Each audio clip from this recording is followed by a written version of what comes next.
قدم قدم چلیں گے۔ ماضی کے گناہ تو ایک آنسو سے دھوئے جا سکتے ہیں۔ وہ ایک فقیر تھا، بازار میں کھڑا رو رہا تھا، تو کسی نے روک کے کہا بابا کیا ماجرا ہے، کسی نے مارا ہے، کیوں رو رہے ہو؟ اس نے کہا نہیں کوئی ایسی بات نہیں، ان لوگوں کے رویے نے رلا دیے۔ کہا کیا مطلب؟ کہا بازار سے گزر رہا تھا، ان لوگوں کو دنیا میں کھوئے ہوئے دیکھا تو میرے دل میں ترس جاگا، تو میرا خیال یہ ہوا کہ ان بندوں کی رب کی صلح نہ کروا دوں۔ تو میں نے پھر اس سے بات کی تو آواز آئی ٹھیک ہے لے آ ان کو میری چوکھٹ پہ، ایک آنسو سے سارے گناہ معاف کر دوں گا۔ میں بڑا خوش ہوا، میں ان سے بات کی، یہ الٹا میرا مذاق اڑانے لگے، جا بابا کام کر، مجھے کیا پتا دنیا داری کیا ہوتی ہے۔ تو وہ تو مان رہا تھا، یہی نہیں مان رہے، تو مجھے ان کے رویے پہ رونا آ رہا ہے۔ وہ کہتا ہے میں بخشنے پہ آمادہ ہوں، ہم تو مائل بکرم ہیں، کوئی سائل ہی نہیں، راہ دکھلائیں کسے، راہ رب منزل ہی نہیں، جلوائے طور تو موجود ہے، کوئی موسیٰ ہی نہیں۔ وہ تو کہتا ہے میں معاف کر دوں گا، لیکن یہ عجیب ہے کہ یہ آمادہ ہی نہیں ہے، یہ مان ہی نہیں رہے۔ تو مجھے ان کے رویے پہ افسوس آ گیا، ان کے رویے پہ رونا آ گیا، اس لیے میں رو رہا ہوں، ورنہ نے مجھے مارا نہیں، کوئی تکلیف نہیں پہنچائی۔ خیر اگلے دن وہی بزرگ قبرستان کے قریب سے گزرے تو دیکھا کہ وہ بابا قبرستان میں کھڑا رو رہا ہے، تو پھر روک گیا۔ بابا بازاروں میں بھی روتا ہے، قبرستانوں میں بھی روتا ہے، آج کیا ماجرا ہے؟ کہا آج بھی میرا ماجرا کل والا ہے۔ کہا کیا مطلب؟ کہا کل بازار سے گزر رہا تھا، ان کو دنیا میں کھوئے ہوئے دیکھا، میرے دل میں ترس جاگا، تو میرا خیال ہوا ان بندوں کی اور رب کی صلح کروا دوں۔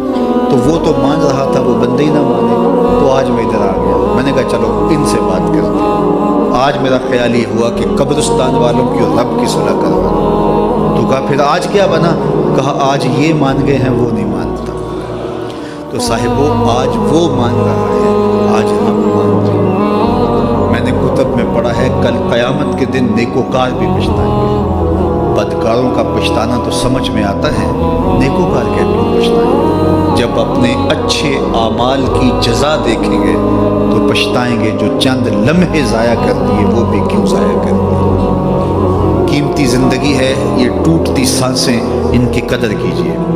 ایک بزرگ فرماتے ہیں کہ مجھے اس بات کی سمجھ نہیں آتی تھی کہ جو قرآن نے کہا ان الانسان لفی خسر، بے شک انسان خسارے میں ہے، تو میں سمرقند کے بازار سے گزر رہا تھا تو وہاں ایک آدمی پٹے پہ برف رکھ کے بیچ رہا تھا اور ساتھ آواز لگا رہا تھا۔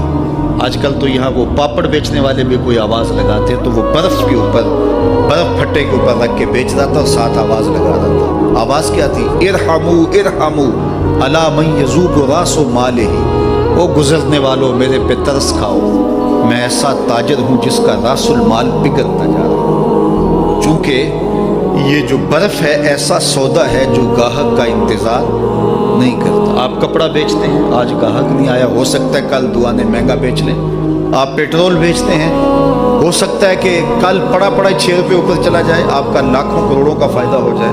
لیکن آپ اگر برف بیچتے ہیں، آج نہیں بکی تو کل برف ہی نہیں ہوگی۔ تو وہ سل پہ برف بیچ رہا تھا اور ساتھ لوگوں کو دہائی دیتے ہوئے کہہ رہا تھا او لوگو میرے پہ ترس کھاؤ، مجھ سے برف لیتے جاؤ، میں ایسا تاجر ہوں جس کا راس المال پگھلتا جا رہا ہے۔ تو کہتے ہیں جب اس نے یہ آواز لگائی نا تو میرے قدم رک گئے اور میں اس کے قریب چلا گیا اور میں نے کہا کہ مجھے ان الانسان لفی خسر کا ترجمہ سمجھ میں آ گیا۔ جس طرح تیری برف پگھلتی جا رہی ہے، میری زندگی پگھلتی جا رہی ہے، اور اگر تو اب برف وقت پہ بیچ لے، ان پگھلتی برف کو تو درہم کے بدلے، دینار کے بدلے، پارچہ جات کے بدلے، جنس کے بدلے فروخت کر لے تو فائدہ ہو جائے گا، 4 آنے تیرے ہاتھ لگ جائیں گے۔ اور میں بھی ان سانسوں کے بدلے درود پڑھ لوں، ان سانسوں کے بدلے سجود کر لوں، ان سانسوں کے بدلے قیام کر لوں، کسی دکھی کے سر پہ ہاتھ رکھ دوں، کسی پریشان کی پریشانی دور کر دوں تو میری سانسیں کام آ جائیں گی، ورنہ یہ ٹھہریں گے نہیں۔ سوئے ہوئے ہوں تو پھر بھی سانسیں ٹوٹ رہی ہوتی ہیں، تو ہم کتنی جلدی موت کی طرف بڑھ رہے ہیں، تو زندگی کتنی مختصر ہے اور ہم کتنے بے پرواہ ہیں۔ آنکھیں اس وقت کھلتی ہیں جب آنکھیں بند ہوتی ہیں، لیکن کیا فائدہ اس وقت کا؟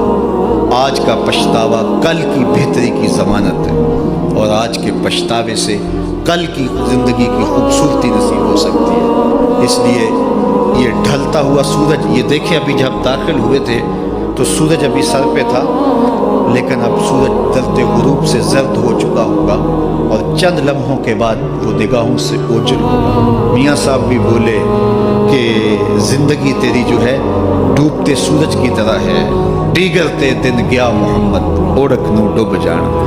تو یہ میں اور آپ لمحہ لمحہ موت کے قریب ہو رہے ہیں۔ اس سے قبل کہ وہ وقت آئے کوئی حجت باقی نہ رہے، مجھے اپنی زندگی کو، آپ کو اپنی زندگی کو اللہ اور اس کے رسول کی چوکھٹ پہ حاضر کر دینا ہے۔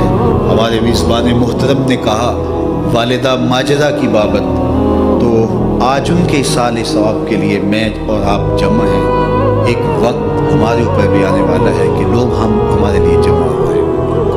یہ وقت تو آنے والا ہے، اس کے تو چھٹکارا نہیں ہے، اس سے تو خلاصی نہیں ہے، کوئی بھاگ سکتا نہیں ہے، موت سے تو فرار نہیں ہے۔ تو آج وہ نہیں ہیں، لیکن ان کا سعادت مند بیٹا ان کی یادوں کے چراغ کو روشن کیے ہوئے ہے۔ ورنہ میں ایسے بیٹے بھی دیکھے ہیں جنہوں نے اپنی سکی ماں کا جنازہ نہیں پڑھا۔ آپ کہیں گے کوئی ایسا بد نصیب بھی ہو سکتا ہے، جنازگاہ میں گیا ہے لیکن وہاں جا کے کھڑا رہا ہے جنازہ نہیں پڑھا۔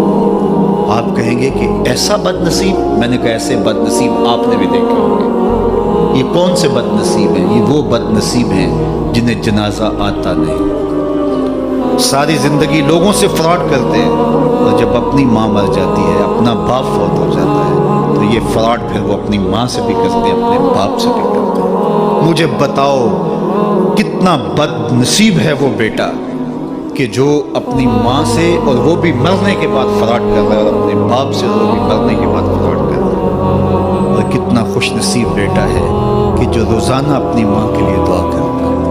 اور میں کہتا ہوں اگر بیٹا نمازی ہوگا، بیٹی نمازی ہوگی، اہتمام سے دعا نہ بھی کرے، دن میں کتنی مرتبہ کہے گی ربنا اغفر لی ولوالدی، اے اللہ مجھے بھی بخش دے، میری ماں کو بھی بخش دے، میرے باپ کو بھی بخش دے۔